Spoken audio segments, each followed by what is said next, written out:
to see you again. It's been so long since you've been here.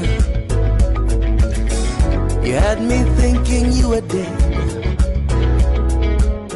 So much for being with us today on today's edition of Unity.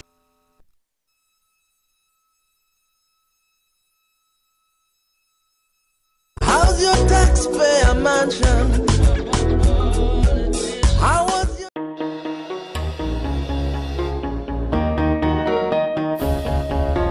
Unity TV?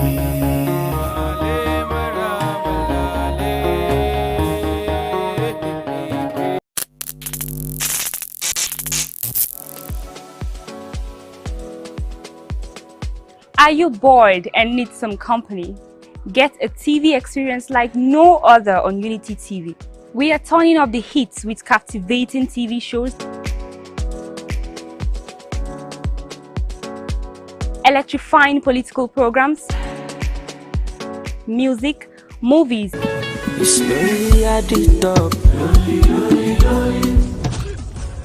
and lots more that will leave you craving. I'm sure you want to know more. Tune into Unity TV today and let the excitement take over. I was the head boy in my primary school, senior prefect and best graduate. Mr. Politician. To be here, and thank God it's Friday, the 22nd of September 2023, this lovely morning. We're reaching you live from the city of Jos, Plateau State, Nigeria, the home of peace and tourism. Yes, in case you're just tuning on, this is Unity 93.3 FM. And so, just like we've always been doing it, this is that segment with which we get to do look into national dailies, issues that are trending, one or two, and then, yes, that's how we do it. Newspaper segment review on Unity 93.3 FM. Beatrice Adamuiji is my name. You can call me Kobe. I'll be just fine. Peace is that one thing that you cannot throw away. You will need it just after you throw it. And so, let's make every effort to live in peace with one another. In the studio of Unity 93.3 FM this morning is Mr. Shaibu Udoro, an in-house analyst of Unity 93.3 FM and a political scientist. And so, he'll be saying a good morning to all of you for being there. Our viewer and, of course, our listener. Shaibu, good morning. Yeah, good morning, Colby. Let me say, you look, as I would always say, smashing in the native outfit with the cap to match. It's Juma, isn't it? Yes, it is. So I think the look always has got to be different, and I think you're doing exactly just that. Good morning, viewer and listener. Thank you for staying tuned to Unity TV. It's another beautiful Friday morning. We look forward to a beautiful interaction. As usual, you're welcome. Thank you, Mr. Shabudoro. Yes. I think I love it each time you give those credence to me, like looking good. And thank you. Yeah, well, you know, we say what we see, right? No flattery. We say what we see. Yeah. So thank you very much. Yes, that's it. Okay. This morning too, it's good to know that yesterday the police command here in Plateau State met with relevant stakeholders, just so to make sure that there is that call, deliberate call, to make sure peaceful coexistence is sustained on the plateau. We appreciate the police command here in Plateau State. Detail will come your way even as we go through available reports that has to do with that. Thank you so much. On this note, let's begin just as we have always been doing with newspaper headlines. And this one is saying, Mr. Doro, I think I love it. It is coming from presidency, you know. Our impact on Nigerians will define our legacy. And this one is credited to the vice president. Oh, wow. So issues of legacies and all of that are actually coming up. So legacy. So what? That's a beautiful one, could be. You know, we always talk about it. Legacy. Because at the end of the day, I think that's the only thing for which you actually will be remembered. In whatever capacity you might have served or you might be serving. I think this whole concept of humanity at the end of the day could be this whole concept of human existence. I think actually revolves around the whole issue or this issue of legacy. What are you going to be remembered for when you are no longer there? And today, when we talk about Nigeria, Nigeria's history, how it has come to be, independence in 1960, the nationalist struggle and all of that, there are names that always readily come to mind, and that I think is inevitably because of the legacy such people have actually, these people who have written their names, indelibly on the signs of times and things like that. And so I'm glad that Vice President Kashim Shettima is actually talking about it. This is the issue. Like I just said, of course, when we talk about Nigeria as a whole today, as a country and all of that, we easily remember the likes of Sir Abubakar Tafawa Balewa, Sir Obafemi Awolowo, Dr. Nnamdi Azikiwe, Alhaji Murtala Muhammad, Ahmadu Bello, and a whole lot of other people who actually have written their names, in the good books of history and things like that. Yeah, not because of the amount of money they had stashed. For themselves. Yes. When we were discussing, some of these issues could be, I think a week or two ago, we did say that at the end of the day, you might have had a lot of money, you might have, had the best of life, the best of luxuries and whatever, but at the end of the day, when you are gone, could be, it no longer matters. It no longer matters. It is, the manner in which you were able to impact humanity while you lived that actually, will continue to be remembered. This is the issue. There are governors, there are presidents, there are people who have held certain, positions of trust in this country in recent history, whose names have since been forgotten. Yes. You understand? This is the irony. And even if they remember, it's for the bad things they have done. Beautiful. Because they are on the bad side of history and things like that. Then President Muhammadu Buhari would always say, "I hope history will be kind to me." Now there are people to whom history can't be kind because they themselves have never been kind to humanity when they had the opportunity to actually be kind, and things like that. Mr. Dora, before you even continue, please, I think it's that the thing is that you would be remembered either for good or for bad. That is the issue. Now, for you saying that, the former president will always say he hoped that history will be kind to him. Yes. That is to say, when you are living, at the moment you are alive, it is the time you make choice of whether to live to do good or to do bad. And you decide for yourself whether history should be kind. You don't even have to talk about it. Yes. The Tafawa Balewas, the Awolowos that we keep talking about on daily basis. I mean, they didn't actually. I mean, they are not even alive. They are not prompting us to do that. We're doing that, naturally in appreciation, of the legacies, the left and things like that. And like we always say, there were people who had their own shortcomings. They had their own pitfalls and things like that. But you see, we remember more of the good than the bad because they actually did more of good than bad. And I think that's the whole issue. This is what I'm saying. Now, Vice President Kashim Shettima was addressing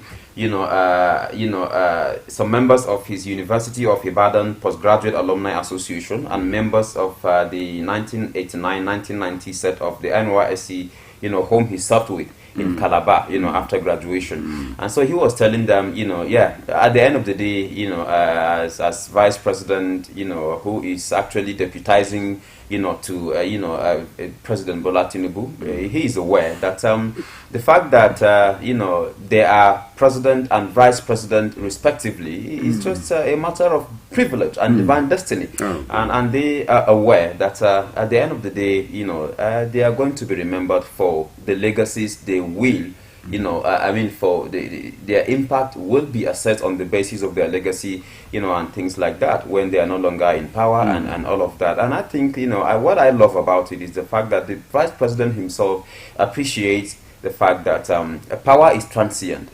Power is transient. It's something that comes and goes. This is the issue. And like we just said, by the time it's no longer there, you then realize that you are just an ordinary human being like every other person. This is the issue. And of course, power, like we've always said, has the tendency, of being very, very deceptive, could be. And that's why you see people, wanting to sit tight, not wanting to quit the stage because they are enjoying, the sycophantic drawling of, favor seekers, the a litany of aids at their disposal, and the psychophantic tendencies that come with that, some seemingly limitless resources at their disposal, and all of that, especially in Africa, where anything just goes. When you look at the amount of power, at the disposal of, chief executives, at national levels and state levels, it's so surprising, isn't it? Yes. And I think that's why, a lot of times we've had to contend with this issue of the sit tight syndrome, and things like that. And ironically, you discover that even after 30, 40 years of sitting tight, you discover that there are no commensurate results to show for it. Yes. You understand? We've talked about recurrent coups in parts of Africa and things, and we are saying that it might just be an inevitable fallout, of the deep-seated anger, right, among Africans, occasioned by years of destitution, years of poverty, years of unemployment, years of insurgency, insecurity,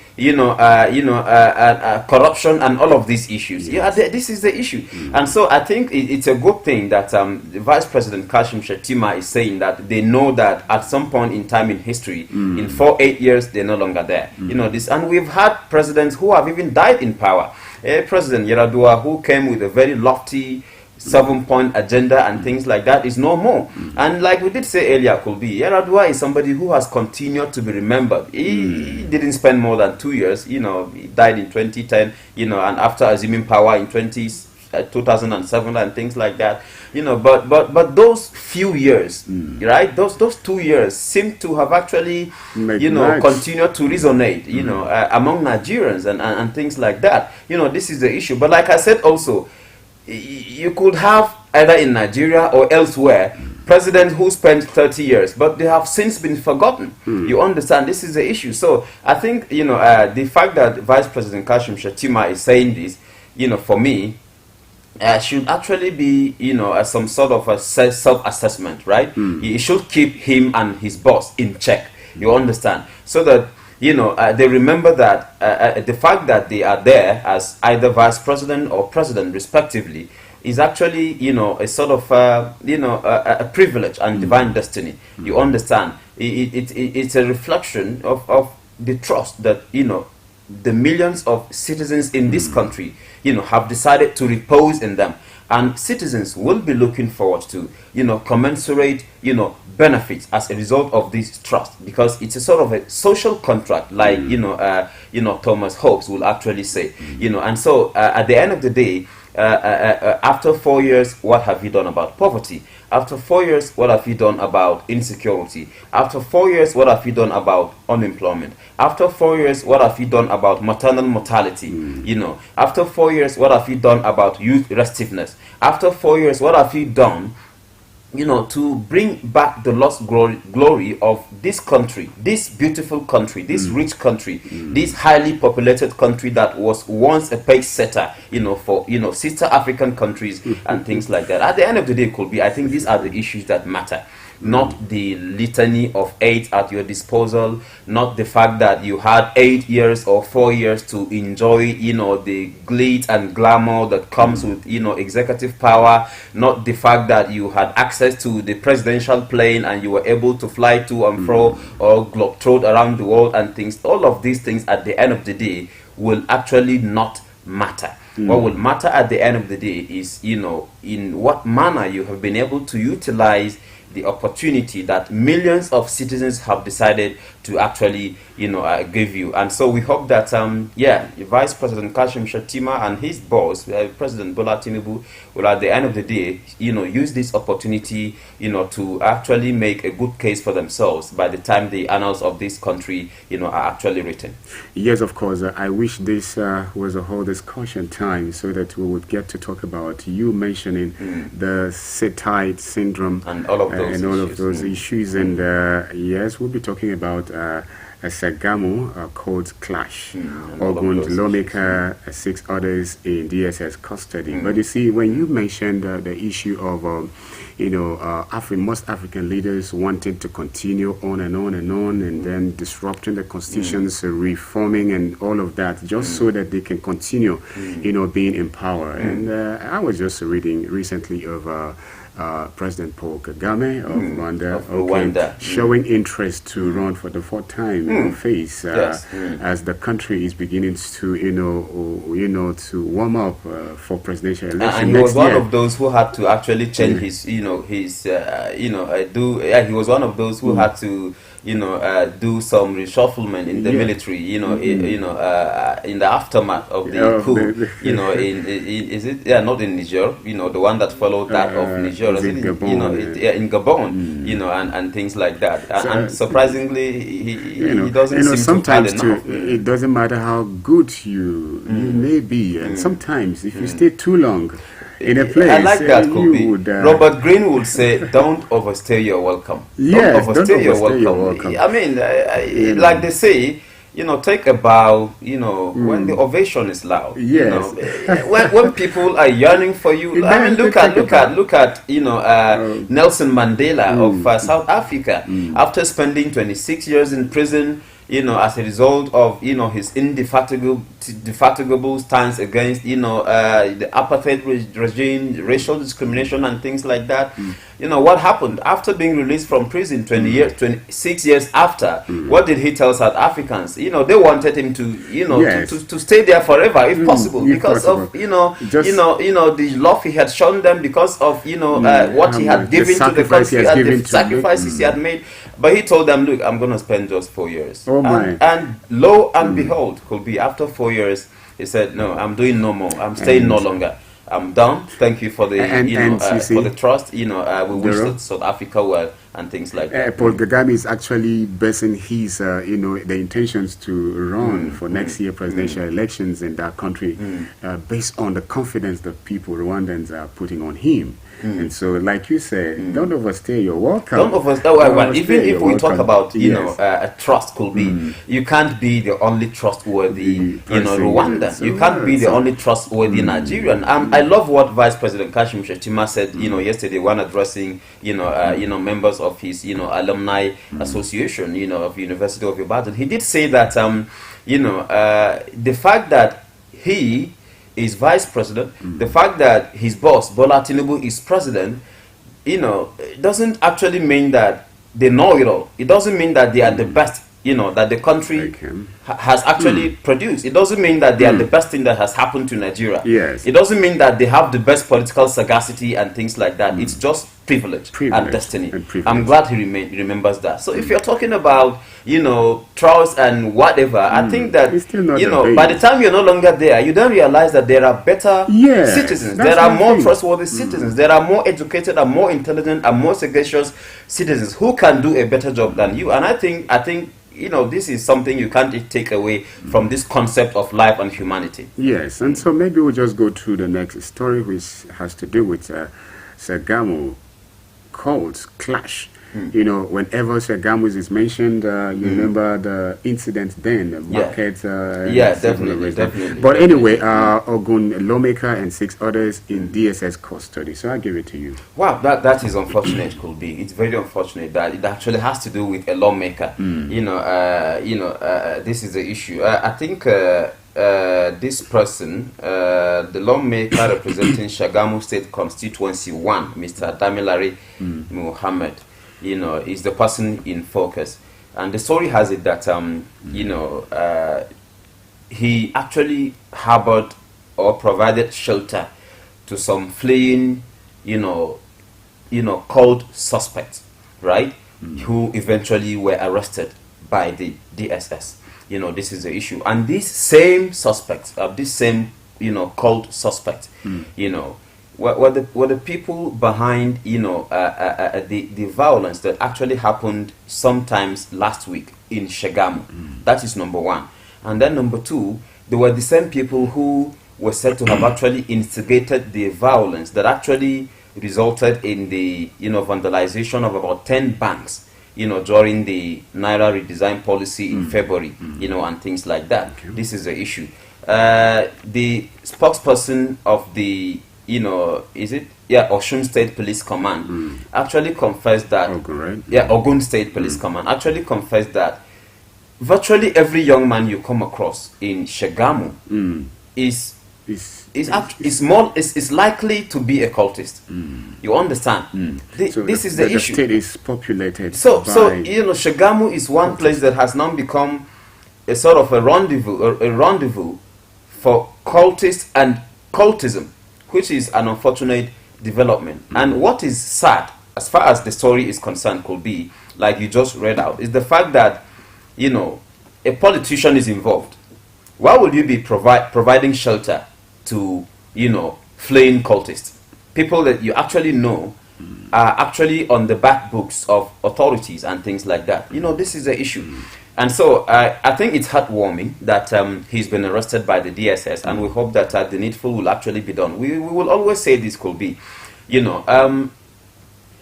I was in school back then in the University of Jos, my then a lecturer, Mr. Fong Peter Chums, would always tell us that I think we were doing a course under politics and ethics, right? Then I think in our first year or during our pre-university program, I can't recall, and he was actually saying that anything that is politically right, cannot be morally wrong, and anything that is morally wrong cannot be politically right, because you can't take away morality from politics, and so.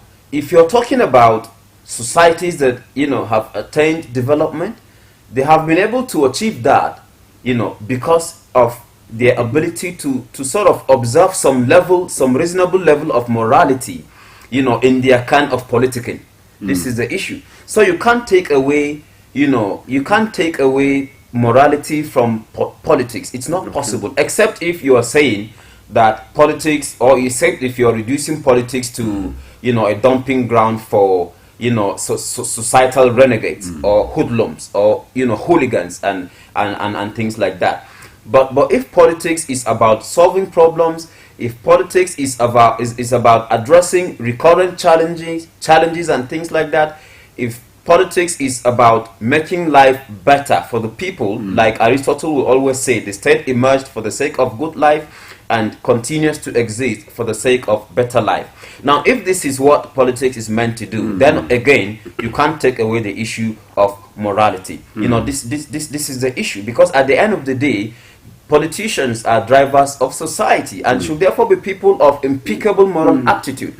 But when you have people who are supposed to be pace setters, who are supposed to be setting standards for young people in society, now engaging in occultic tendencies, I think it leaves much to be desired as far as the political culture in Nigeria is concerned. And so I hope that eventually the needful will be done. Yes, we look forward to having the needful being done. And it's like you're already saying that the validity of politicking, is found in morality. Definitely. Okay, you cannot have politics in activities going on without being validated by morality. Could be, that's exactly the point. There can be no good politics without good politicians. And if you have bad politicians, inevitably, the political system, the political culture cannot help but be a reflection of the caliber of people who are actually managing it. That's exactly the situation. And so we hope that will come of this culture. Nigeria is a society where anything goes, and probably because of, I think, maybe the impact of poverty and things like that. Sometimes we don't even take our time to do a background check or due diligence, and some of the people we throw up as politicians, and things like, maybe that's why we're having some of these things. Okay, maybe we take this one in the next 2 minutes, and then probably we'll round up on this segment. It says Shaibu's government house office reallocated. I don't know what you make of this. Which of the Shuaibus are you talking about? Because the last time I checked, this particular Shuaibu didn't have, an office in any government house. So which of the Shuaibus are you talking about? Maybe you just take away the Shuaibu and then give it to the government house office. And okay, well then I think I understand what that means. Okay, I understand that's just in a lifetime note as usual. Well, we're talking about Philip Shuaibu, my namesake, who is at the moment the deputy governor, of Edo State, right? And as you know, our listener and viewer might be aware, there's been a running battle between these two, over time, and it's like, well, probably as a result of the recent development, we could say that the whole issue, is probably slowing down and things like that, because according to the headline, his office has been reallocated. You understand? The story has it that his office, his deputy governor's office in the government house, in the GRA, where he was actually an occupant, has actually been reallocated. Right. You understand? And like I did say, maybe the crisis is slowing down now because, according to some stories, Philip Shuaibu has been able to tender, an apology to, Godwin Obaseki, the current governor of Edo State. But of course, it remains to be seen what the apology, will actually do as far as this whole issue, is concerned. And what is the bone of contention? The bone of contention is that Philip Shuaibu is nurturing, a gubernatorial ambition. Understand, he wants to participate in the September 2024 governorship election that is taking place in Edo State, and apparently, Godwin Obaseki, is not finding it funny, right? The idea of his deputy, trying to throw his hat in the ring in 2024 is something that is not sitting well, with Godwin Obaseki, because of course he's backing a different candidate and things like that. So, this is the whole issue. But then I think that Godwin Obaseki has actually taken it too far, allocating his office to a different person and then disbanding his media aid and actually, barring, denying him access to the governor and things like that. Okay. I think he's taking it too far. Sorry, I would have to interrupt here, and we'll be going on a short break. Okay, yeah, yes, maybe after we... Yes, thank you very much. Our viewer and, of course, our listener, at this point, we'll just go on a short break. I beg that you stay tuned. We'll be right back.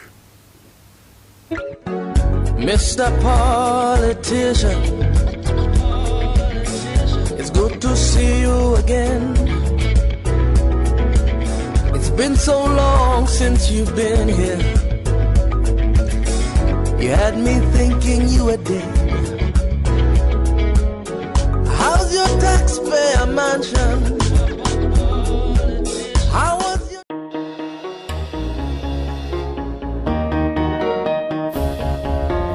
Unity TV.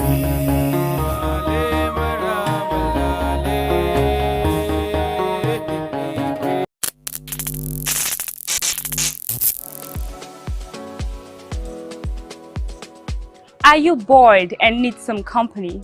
Get a TV experience like no other on Unity TV.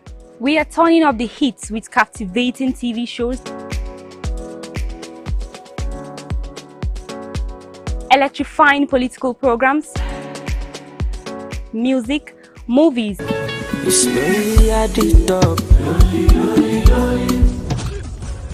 and lots more that will leave you craving. I'm sure you want to know more.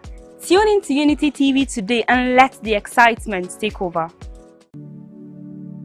I was the head boy in my primary school, senior prefect and best graduating student in my secondary school, but drug abuse almost ruined my life. I was on an average of 2 grams of cocaine per day. I was taking 8 ampoules of pentazosine daily. European shisha, cocaine. I became a user, a dealer, and a gangster. I saw other users drowning. I knew I didn't want to be like them, but I was already trapped. My family disowned me. My employment was terminated. I sold my car, sold my house. I'll go out well-dressed and return shoeless, shirtless in exchange for drugs. I was saying things that were not real, and I once stabbed myself because I felt something crawling under my skin. I contacted NDLEA and started therapy. I spent 3 months in therapy. I spent 8 months. It's easy to relapse, but your mind has to be stronger than the cravings. Drugs does not love you. You are not the one using drugs. Drugs are the one using you. Say no to drug abuse.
Just pay attention. It starts from the foundation. Everybody needs somebody. Everybody needs some love. You turn a blind eye and care nothing less. Say it's just business, all about the money. You are so unbothered as long as they pay. Say it's just business, all about the money. You know they're on a fast lane, but you've got business to run. So you look away the other way. It concerns you. It kill love, it kill dreams. It land people for jail. War against drug abuse. Mr. Politician. Welcome back, our viewer and our listener. It's very good to know that you are still there with us on Unity 93.3 FM and Unity TV. Petrus Adamoiji remains my name and the studio today. Don't forget, we are reaching you live from the city of Jos, Plateau State, Nigeria. Yes, this is Unity Train, and this is the segment with which we come up with a topic and we discuss at length. And just after it, the segment with which you get to join us in the studio and throw in your comments and opinions is coming just after this very segment. Before we even do that, why don't we talk about the shower of rains of tribunal judgments that is going on across states in Nigeria? Yes, for us on the plateau, the situation is not far-fetched. It's seemingly the same with what we've seen in Kano State. And so, but one thing is very important for us to talk in a situation as this, and that is peaceful coexistence. In the studio today, I have a guest with whom we will be discussing a topic that has to do with the need to peacefully coexist, not only on the plateau, by extension, Nigeria, and of course, Africa. So I have on the studio this morning as a guest, Honorable Bala Maazu Bagu, a teacher, a politician, and a businessman. Good morning, sir. Good morning, Colby. Good morning, Doro. Good morning, our viewers and listeners. Nice to have me this morning. Thank you very much. Yes, in the studio, I'm not alone. I have an in-house analyst and political scientist. We've been together from the very first segment of Unity Train. Mr. Shabu Doro is in the studio. Shabu Doro, good morning. Yes, no, thank you, Colby. Happy Juma, listener and viewer. Oh, thank you. We begin our discussion right away, but I beg that you stay tuned so that that segment with which you get to join us is coming just after this one. So I beg that you stay tuned. Let me turn this way so that you get it real, do I say real hard? You know, we're looking forward, to have you call for peaceful coexistence on the plateau. Before we do that, let's start by, what is your take? What do you feel? How do you see? How can you describe the atmosphere politically on the plateau as it is, considering the issue of tribunal judgment? So how do you describe the situation on the plateau? Well, so far so good. Looking at... Yeah, if you don't mind, you may need to speak up. We have a centralized microphone here. Looking at the atmosphere on the plateau that has to do with this tribunal judgment, you see, based on what happened yesterday, there were so many judgments that has to do with the state houses of assemblies, and of which the judgment has been passed, and people are contented with the judgment. Okay. The reason here is that I've never seen where there is a kind of rancor, where there is kind of instability, political instability or political unrest. You see, people have accepted the judgment of the tribunal in good faith. And there are some that even, those that are not even contented with the judgment has in fact started preparing for going to the next, that is to appealing to the appeal court, okay, so that where the final judgment will now terminate, like in the case of the state houses of assembly and the National Assembly. Okay. Yes. Oh, that's good. But do you see it as okay? You seem to say you haven't seen anything that gives fear of possible unrest on the plateau. Is that what you're saying? Yes. From all indications, I can see that wherever there is peace and stability in a society, there is justice. Once there is justice, there won't be any problem. And I know people are ready, and especially Plateau are peace-loving people. They are very, very accommodating. I strongly believe that whatever comes as the judgment from the tribunal, I know they will take it in good faith. And you see, every human being on earth want to live in peace, and is the only goal that every human being is seeking for. So it is on that note, people are ready and willing to accept whatever comes from the tribunal. Okay, very quickly, I think I love it to know today again that you're a teacher, a politician, and a businessman. So yes, of course, probably our viewer and our listener gets to know these for a very long time, that whenever there is any kind of civil unrest, there are things actually people get to lose. And so can you again just re-emphasize on the things people get to lost in the course of when there is no peace at all? Can we remind ourselves again, so we don't get to... You see, let me talk from experience about what happened in 2001 on the plateau. The issue of the crisis that happened on the plateau, of which we are not even praying for to happens again. You see, people should know that peace is of paramount importance to each and every responsible human being, because without peace you cannot go to your farm. Without peace you cannot even go to the market. Yes, we as businessmen, if there is civil unrest or political instability, things like that, you can't even go to the market and do your business, the offices and things like that. So from every angle, you find that without peace you cannot even go to the farm. So I don't think people are in the would buy the idea of creating or instigating people talks to go and create havoc on the platform. Right, I will let Doro to take it up from here, knowing fully well that we're talking about peace. Definitely. Well, I love the way you're sounding, sir. I love the fact that you trying as much as possible to portray Plateau people as peace-loving, and I think that's what we have always been. Although there are things we don't want to remember as far as 2001 and other subsequent events are concerned. But I think we can still call ourselves peace-loving people. But having said that, lately and apparently as a result of the tribunal judgment and things like that, the atmosphere seems to have been a bit heated. It seems to have. It seems to be becoming, a bit religiously charged, and things like that. How should we face this? How best should we, react to some of these judgments that may not necessarily be favorable to us and things like that?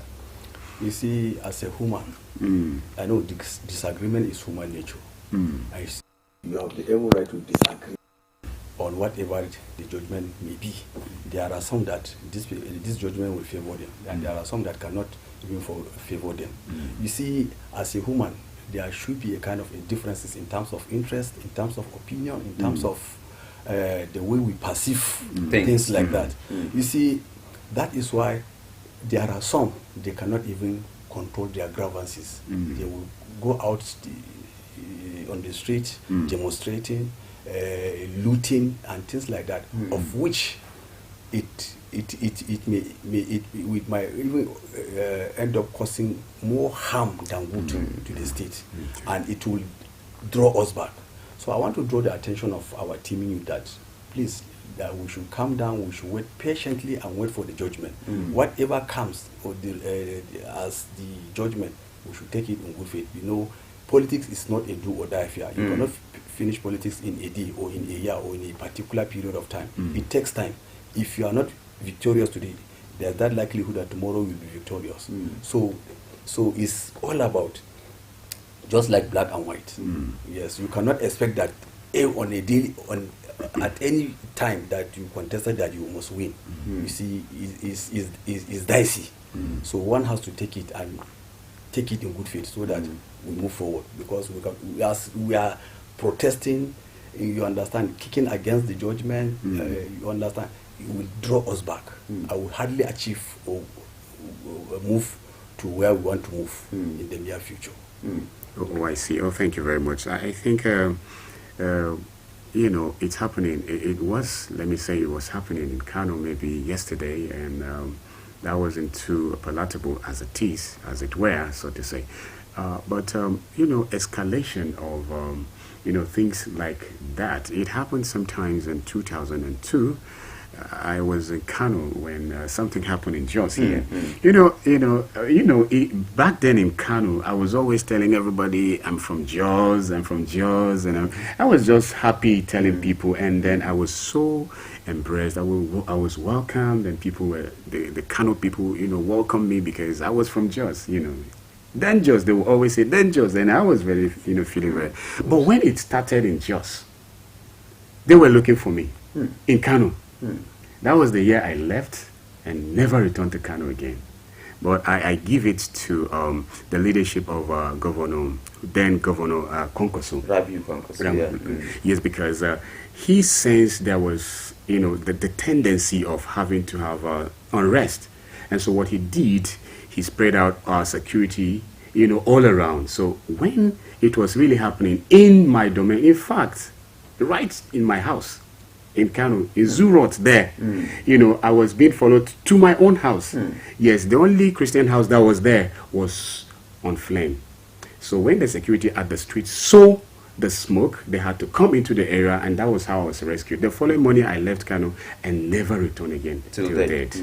So you can imagine. So when one of the reasons on this platform we emphasize on the need to live in peace is because you might only see the beginning of it. You don't know how it escalates and then become, and things like that. And so how do you advise again and again for us as a people to continue to disregard any colorations that any of this judgment may be given? People feel, okay, this judge is a Muslim, this judge is a Christian, and so he's favoring Christian, and not forgetting that, okay, even those whom they said favored Christian, in some of this judgment, you have issues where there are Christians also favored. At the end of the day, it could be who is even a Muslim. Of all the people that have benefited from one judgment or another, who is even a Muslim? So who is a Muslim? And so all the beneficiaries are Christians, aren't they? So I don't see. Help us de-emphasize whatever people are trying to orchestrate in time to give it like it's a religious thing here. Okay, let me look at it from the government perspective. You see, every responsible government, the primary assignment of every responsible government is to provide security to the life and property of its citizens. Failure to do that, we can call that government a failure government. So I will advise that the government or the security, or the chief security, be it at the national or state, should take a proactive measure so that something of that nature will not even happen on the plateau. Two, you see, there is what we call unity in diversity. Considering the nature of our state, of our country, and Plateau State in particular, you see, it is a heterogeneous community whereby there are so many ethnic groups, there are so many religious affiliations and things like that. So we need to be accommodating. We need to embrace one another because we must live for one another. You see, in the principle of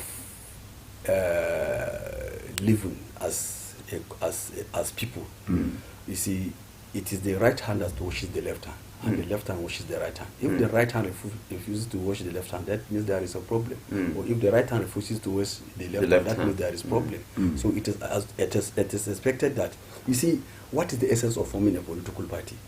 It is a group of people that have a common interest with the aim of come together, agreed with the aim of capturing power.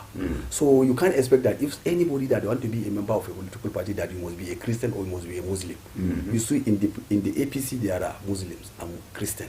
In the PDP there are Muslim and Christian. So all the political parties that we have in Nigeria, there are Christian, there are Muslim, and there are traditionalists. And you must ask, if you have supposed to come into power, you must have to accommodate each and every one. You must give each and every segment of that of the community a sense of belonging, so that they will be part and parcel of that government. But in a situation whereby one is segregated or one is marginalized, that is where the problem comes. So we need to have a kind of justice, a kind of fair play. Because in a situation whereby if the leaders refuse to do that, that is why we begin to have a problem.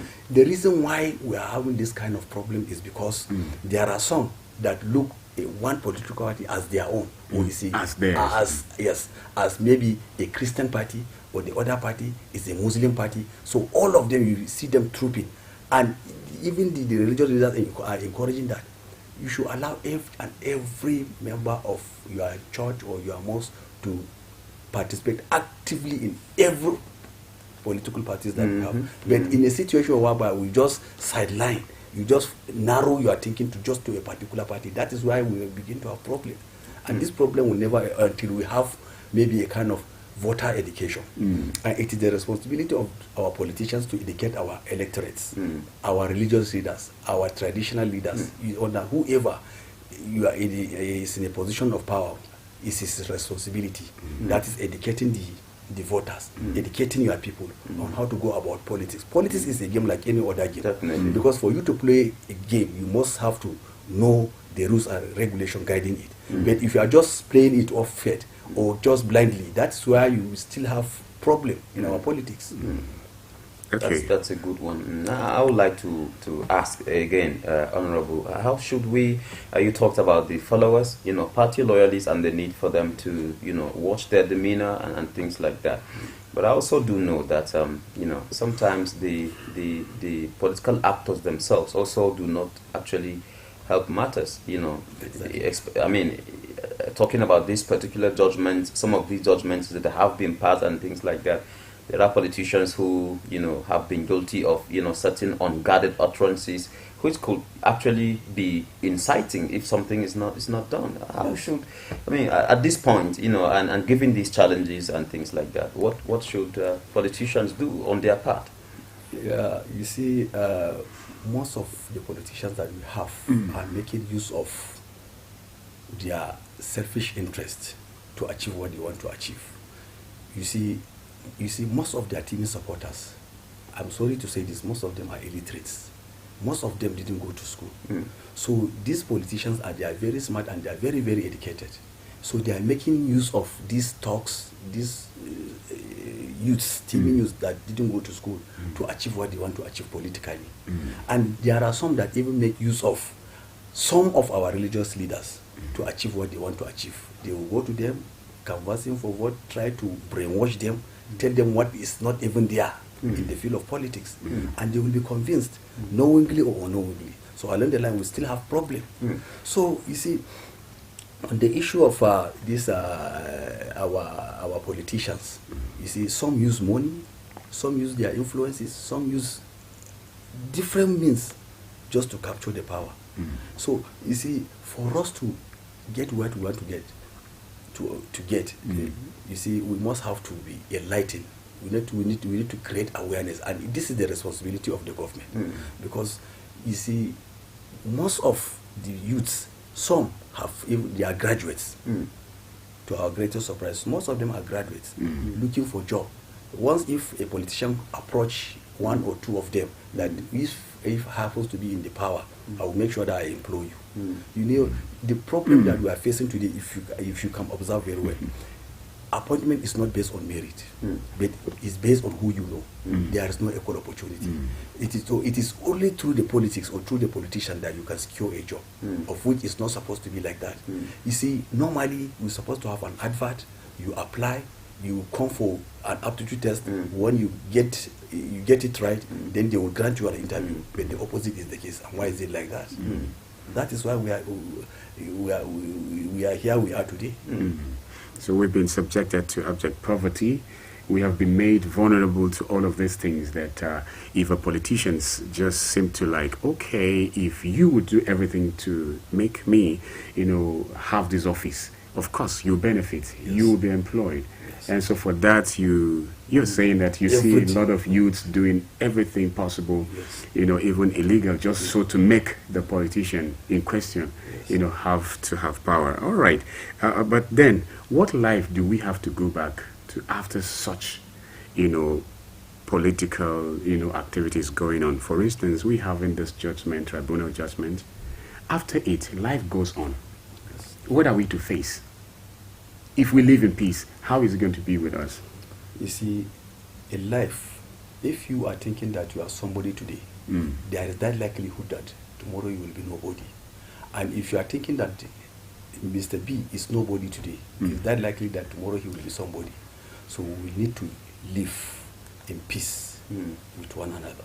We must have to respect one another. You see, it's not up. It's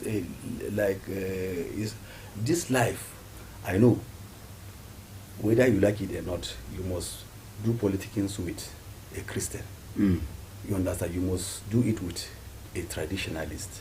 So, if you want, there is not necessary that I must utter a word that, please come and join my religion. I don't even need to say it. It's through my action that will warrant you to say, Kai, I really develop interest in your religion. It's not necessary that you, through your sermon and things like that. You see, I am a Muslim. You see, Prophet Muhammad, peace be upon him, converted so many disbelievers to Islam, not because of his sermon, but it's because of his action. So also, if you want to convince me to join your own political party, it's through your action, through your, you understand? But if you are saying I must, it's not it's not must, it's something that has to do with interest. So please, I want to draw the attention of our teaming youths that we should please calm down. Whatever comes as the judgment from the tribunal, we should take it in good faith for the sake of tomorrow and so for the sake of our younger generation that are coming after us. Yes, for the sake of tomorrow. For the sake of tomorrow, which of course we have our younger ones, coming on just after us on a tomorrow. And tomorrow, what befall tomorrow comes today. And so the things we do today will really have its impact on the tomorrow. And so thank you very much, our listener and our viewer, for staying tuned. We'll go on a break. When we come back, it's going to be time for our intelligent community of listeners and the viewer to call in. Stay tuned. Mr. Politician, it's good to see you again. It's been so long since you've been here. You had me thinking you were dead. How's your taxpayer mansion? How was your...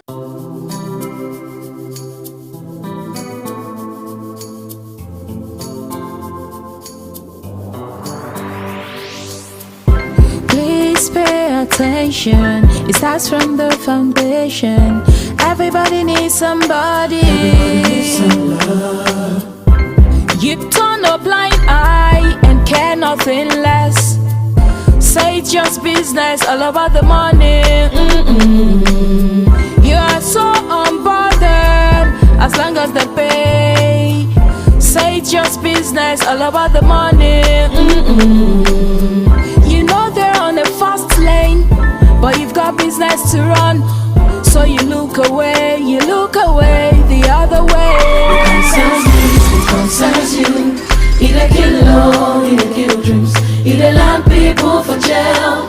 War against drug abuse.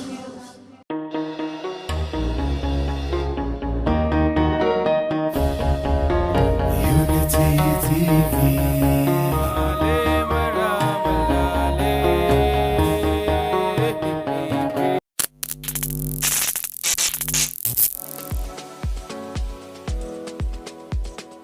Are you bored and need some company? Get a TV experience like no other on Unity TV. We are turning up the hits with captivating TV shows,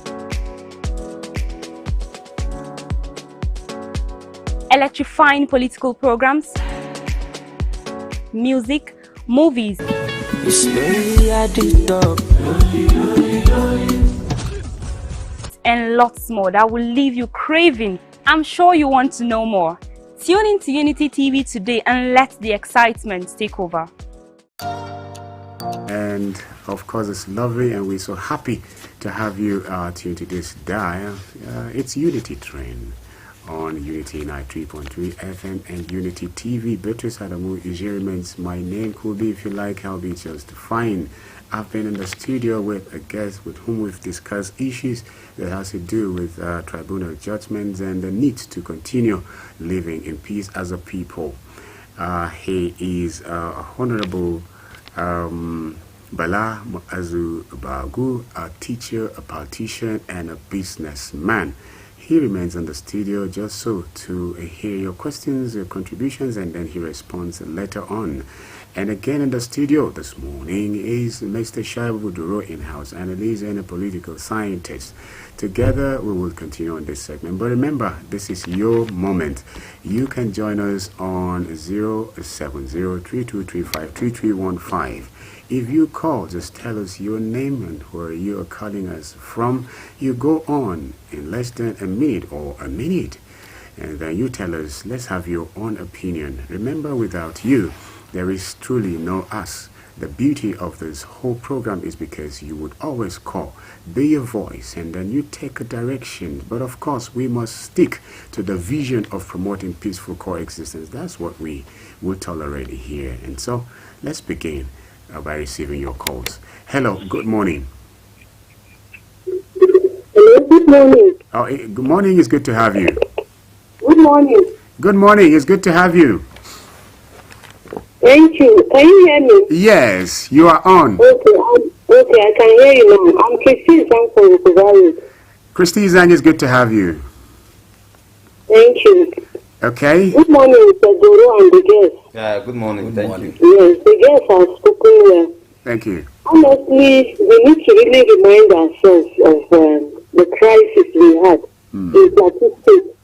That we lost so many lives, properties were lost also, and economic activity came to a standstill. And that's why up to today in Plateau State we have not even recovered. So it is good that we learn from that and then be in peace with one another.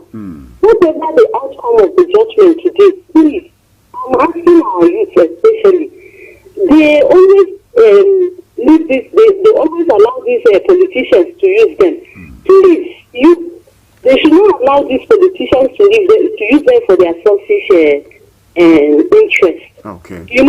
We are known for peace in Plateau State. I know when I was in secondary school and I went to see, I finished my secondary school, I went to Lagos to stay a little bit with my elder brother before I got admission.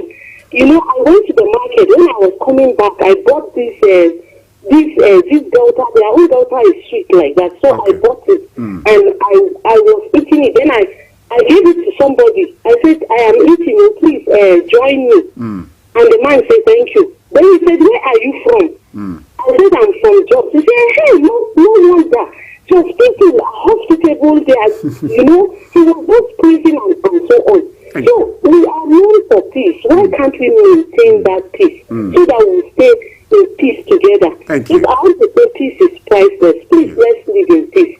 You must carry others. Thank you very much. Thank you. Madam Christie calling from Okoboro there. And that is very true, Mr. Doro. Yes. When you go to other states, everybody minds his business. Nobody says sorry for hurting you. Nobody cares about you. Definitely. But in Jos, you just passing and you people waving from afar. Hello, good morning. And then that is what we are on the plateau. That's what we are.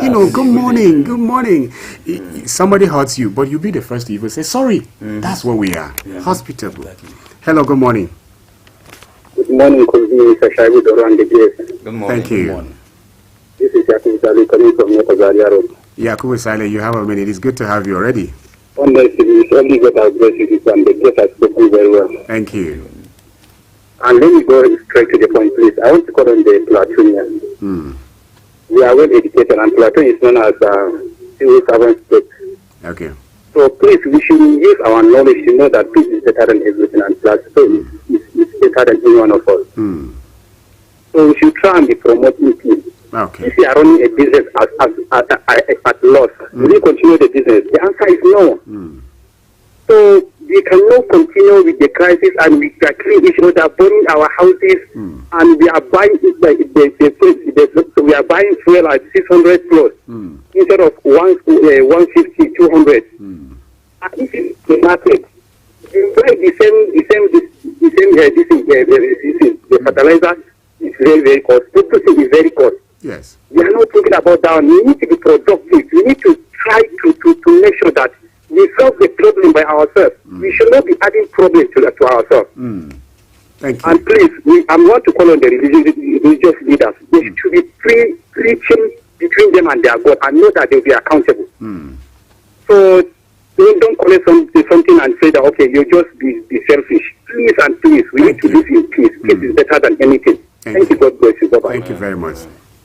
So far, we appreciate everyone who is working tirelessly just to make sure that we sustain the relative peace being enjoyed on the plateau. Be a part of it. Just call us and let's hear your own side of the emphasis on peaceful coexistence. Hello, good morning. Good morning, Colby. Good morning, Good morning, Peace Ambassador, it's your day today. Please go on. The topic is yours. We celebrate Peace Day in Nigeria. Yes. You understand? Yes. So we could say that the grace of Almighty Allah will remain a lesson because the yesterday people are talking about peace. Yes. We love ourselves, we know what we are doing, we have to love this peace. Because without this, we are just want to come to the studio. Yes. Without this, you yourself, you will not come to the studio. Yes. Without this, nobody will went to the market. Yes. So I trust loyalty, but don't kill yourself for any politician.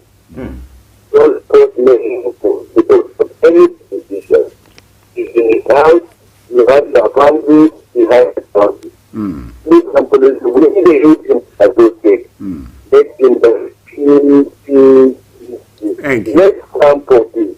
Thank you. Anything happen, we have appeal and we have the Supreme Court. Please let's learn how to live together. I stand for peace to be always. Thank you very much for always coming. Thank you very much. Thank you to Asa Abdullahi for always calling to advocate peace and other things. Thank you very much for your constant presence. All the peace-loving people are peace ambassadors. We beg that you also lend voice to this topic today. Hello, good morning. Good morning, Mr. Oh, thank you very much. Who's on the line? Mr. Doro and the guests in the studio. Yes. Thank you. This is Adewumi calling from Bochiro. Amen. Adewumi. Oh, continue to bless you. Amen. Thank you. You see, Mr. Kobi, Plateau State is known for peace, home of peace and story. Please, let's maintain the environment of peace. Let's ensure we allow that freedom of movement. You see, that's the major thing. You see, when you are tied up in a particular place, that's where you know the essence of. Hello. Hello? Can you hear me? Yes, go on. See, there is freedom of movement on the plateau now. There is no way you cannot enter.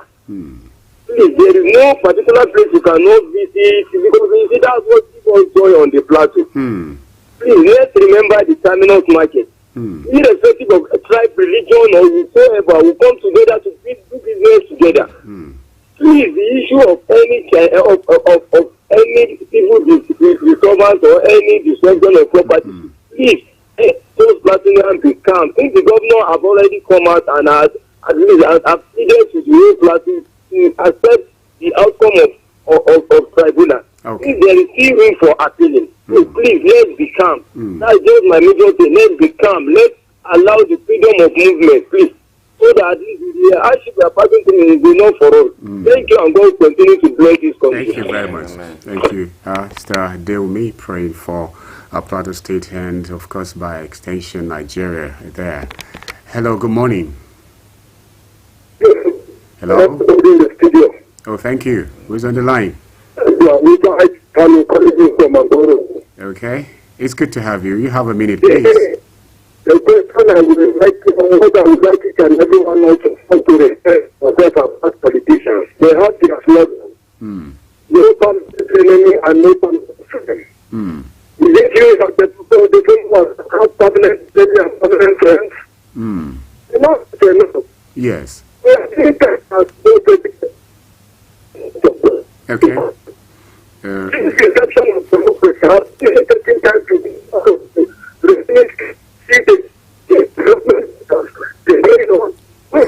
Okay. The 2 years back, tell me what everybody where you go. If you lose what you have, who will give it back to you? It's time that we get back to the drawing board. I am telling you, enough is enough. If you lose what you have, who will give it back to you? Thank you. Thank you very much. Though that wasn't too stable, but I think we the message was there for us to have picked, and so I believe we'll do the needful to have identify with the point you made there, Mr. Ike Carlo. Hello, good morning. Hello, good morning, could be. Oh, this is crystal clear. I can hear you very well. Good morning, Mr. Doro. Good morning. You are very lucky. My name is Chief Ambassador Usman Big 7. I'm calling from Dinariya. It's good to have you, Big 7. I really appreciate your guest this morning. Thank you. Well, this is your topic today. It's our topic. Yes. Remember, we always preach that peace is not the absence of war, but the presence of justice. So at this juncture, we are calling on most especially our youth to be law-abiding citizens, because politics or election is not a do-or-die affair. May God bless Unity FM for preaching the right thing. God bless you people. Have a nice day. Thank you very much. Yes, I think, this is one thing we really cannot do without, giving platforms. So we emphasize on the need to sustain peaceful coexistence. And so that will always do as Unity FM. Hello, good morning. Good morning, Sir Kulbi. Thank you. Mr. Doro, and then the guest in the house. Thank you. Yes, this is Pastor Henry J.J. Gaya, known as Young T of Doncaster. It's good to have you, Pastor Young T. Yes, talking about peace can never be overemphasized. We need peace on the plateau. We need peace in our local governments. We need peace in Nigeria and the world at large. Irrespective of what we've had in the past, we should try to sustain peace. We need peace, not relative peace. We need permanent peace in Nigeria and the world at large. I always tell people this very thing that happens to me. I said it on this platform severally. If there is anyone who should be aggrieved with what had happened to him, it should be me. Because this crisis, the 3 crises in Jos, especially that of 2001, 2008, and 2010, affected me and my family. But the reason why I choose to live in peace? Because I'm a man of peace. Wherever I go, even in Abuja, I relate with Muslims as if we are from the same father and mother. What am I trying to say? Because whatever happens, we should learn to forgive each other. That is when we can press ahead. Without peace, we can't achieve anything on the plateau, how much more Nigeria and the world at large. You understand? So people should try to live in peace.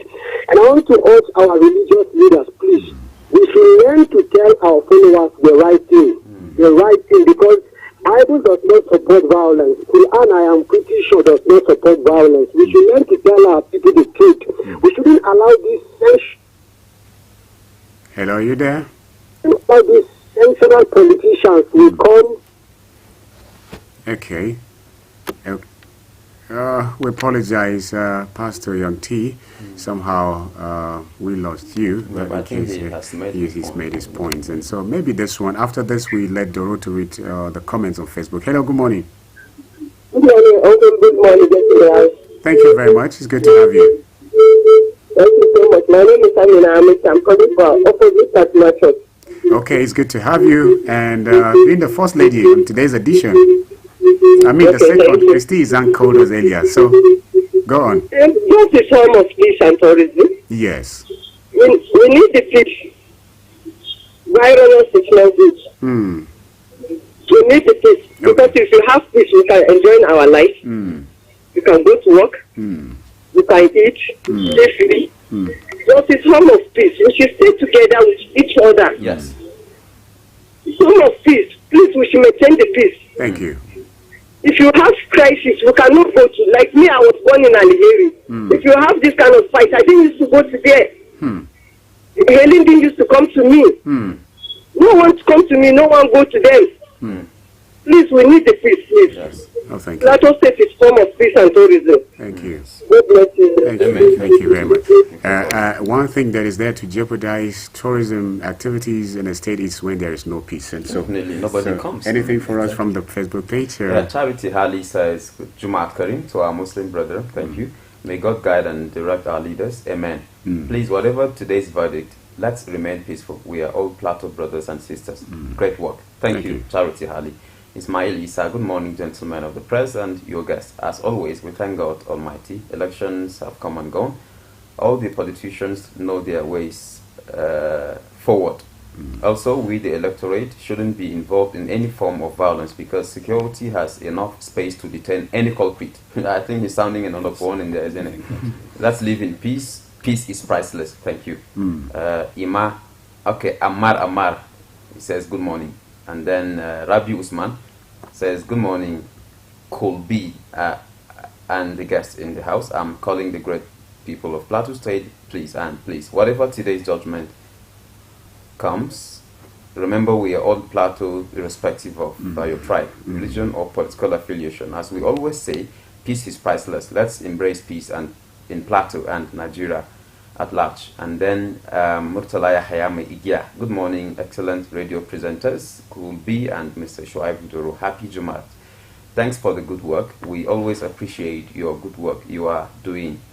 Please keep it up. May Allah protect our country and make life easier for us and give our leaders the courage to do the right work for us. God bless Nigeria and Plateau State. Stay in peace. Peace is priceless. From Murtala Igia. Yes, and then Ismail is Abdullahi Rocky Boy, who called earlier, says good morning Doro and Kulbi and Jumat Mubarak. You're all looking good. Wow. Thank you. Yeah, I think Abdullahi Rocky Boy is the first to tell us we're looking good. Nobody's been doing today, that. Nobody's been doing that. So thank you, sir, for the compliment. And then he says, please let's live in peace and stand for peace. And then we have Ishaq Muhammad Suraj, who says, good morning, Unity FM Jos. My own contribution, I pray for good leadership in Nigeria, but people are suffering. May God help us. Amen. And then Aisha Muhammad says, hello, good morning to you all. Wish you God's protection and Jumaat Karim. Yeah, for now, I think these are the few that we have, Kobe. Oh, thank you. We'll just let our guests to respond to some of these calls, and then we begin to find a way to round up for today's edition of Unity Train. Thank you very much. It's all yours now. Thank you very much, Lubi and Mr. Doro. You see, I really appreciate their comments, and may God in His ultimate mercy keep us together. Amen. I say amen to that. See, they made a wonderful comments. You see, Plateau State is known as a state of home of peace, a home of peace and tourism. You see, in those days when we are little children, you see, people do normally come from the far north. You'll be seeing them during weekends, coming for weekends on the plateau, because of the peace that we are enjoying at the same time. The atmosphere, the weather is very favorable for human habitation. Yes, that is why on a weekly basis you'll be seeing them trooping into the capital city of city Jos. You see, that is a clear impression that yes, as at that time people prefer coming to Jos for weekend. But today is that what it is? So at least for us to encourage them to regain our lost trust, at least we need to adjust so that we move ahead. Besides, I think we still have the opportunity. Hello, good morning. Time is giving us that signal that we can pick one or more calls. Hello, good morning.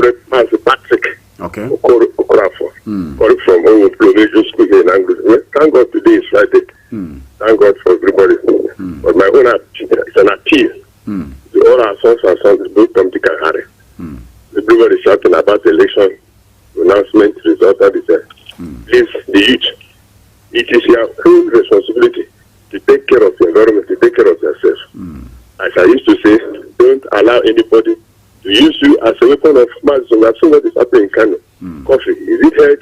It's affecting business. It's affecting development. It's affecting education. It's affecting everything. So conflict is not the best option. So all of us should be part and parcel of peace, progress for this country. Good morning. Masu thank you. From Oblu, Lekitan Unity. Good morning. Thank you very much. And knowing about Kano, if you're one of those who always go send in money to buy some goods, come, do your business in Jos or any part of the country, you see, with the curfew being imposed, you really cannot do that and have your goods going in or coming out. And so it's affecting everybody virtually, not only in Kano. And so you really cannot tell how it ends. And so even if you can tell, it's still not good. So maybe we'll begin to round up. Yes. You see, I want to draw the attention of our teaming youths, politicians, organizations, be it religious organizations and things like that. Making an incisive statement hurts a failure or a loser. So please, I want to make a plea that please, if you want to make a statement, if you cannot speak good, please keep your mouth shut. I think that will be the only possible solution that will maintain peace, especially this time around on the plateau. Because there are maybe inflammatory statements that one will make to instigate maybe crisis. So please, if you know that what you can utter will cause problem, you're implicative or something of that nature, please, you should try and avoid it. Yes. Oh, thank you. Mr. Duro, let's begin to round up. What would you love to say? Well, it will just be, a reiteration of the need,